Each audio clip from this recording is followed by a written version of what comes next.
I've previously done a video on some of the main chart types in Google Sheets, but I realized that there are a lot of critical components about scatter plots, and a lot of people actually use scatter plots to do a lot of different things.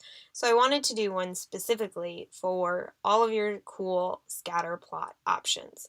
So I have a bunch of data here, and I'm going to show you a few different charts or scatter plots that we're going to make because they show different relationships. It's the mathiness in me coming out. So I'm going to select this first data set. I'm going to select the entire set. I'm going to go up to Insert and down to Chart. So here's where I get my options. It will give me my recommendations, and chances are it will recommend a scatter plot. If it doesn't, you can always click on chart types and find scatter plot there. So I want a scatter plot, and you can see my data there. I'm looking at my data and I'm seeing, well, it's kind of following a linear trend. Wouldn't it be cool if I knew what the trend line or the line of best fit was for that particular data set? Well, you totally can. If you go into customization and you scroll down to trend line, you're going to have some amazing options. First thing I'm going to do is activate the trend line. So first I can choose linear, exponential, or polynomial. Since this is a pretty linear data set, I'm going to choose linear.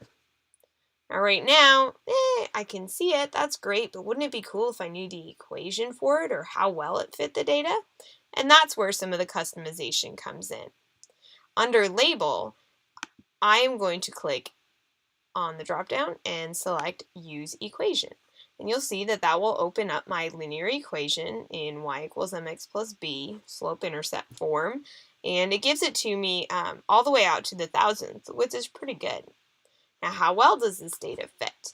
You can also choose to show the correlation coefficient, and here it gives you r squared is 0.712, which really isn't all that great, but we can see that it does probably generally follow that linear pattern. If you want to insert this chart, you can definitely do that by clicking Insert, or if all you wanted was the equation, there you have it there, and you can stop. I'm going to insert this chart to show you a couple things. There's my equation, and I'm lucky I can see it all now. Sometimes I can't see it, and so that will require some fiddling around, and I'll show you that with one of the other chart types. You'll also see that it shows up there. If you click on it, then you can edit your label there, so you can move it around if you want, and the equation will still be there. Depending on where you put it, you might not be able to see quite as much. There we have it. There's my linear scatter plot. So I'm going to delete this one, and I'm going to select a new data set. Selecting my data set and insert chart. Again, it'll open up the same screen, and this time I'm going to choose scatter. So right now it is not looking linear, it's looking more exponential. It looks like exponential decay. So I'm going to go into customization, and I'm going to scroll down to trend line, and this time I'm going to choose exponential. Now again, I'm going to choose Use Equation. You'll see it doesn't show up in this preview, so I'm going to have to check it out in the other screen. And I'm going to also have the correlation coefficient show. So now you'll notice that because my legend is off to the side, it's cutting my equation off. So I'm going to edit that, and I'm going to change its position.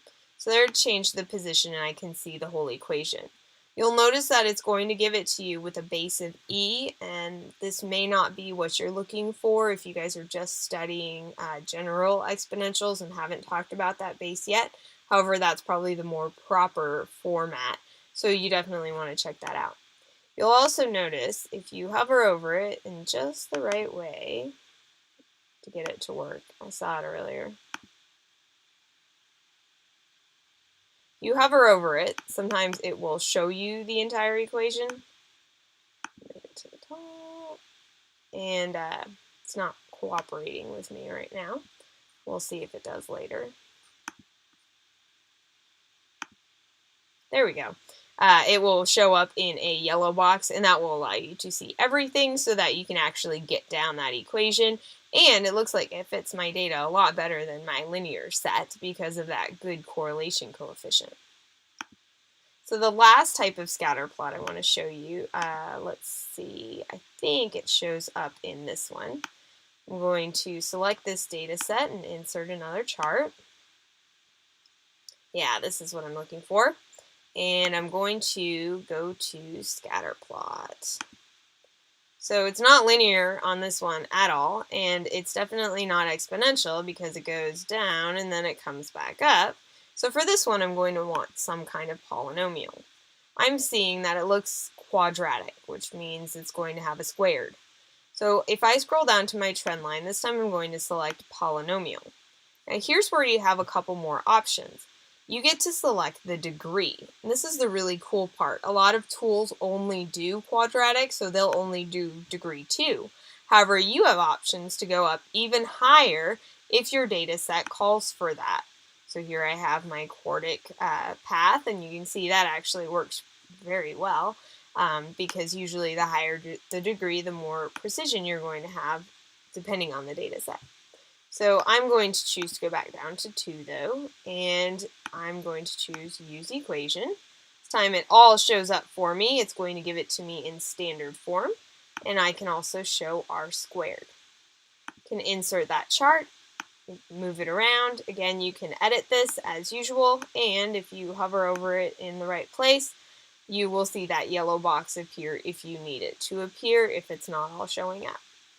So those are the 3 types of trend lines that you can add to your scatter plots, and that's something that's going to be really handy as you are analyzing data and looking at doing some statistical analysis.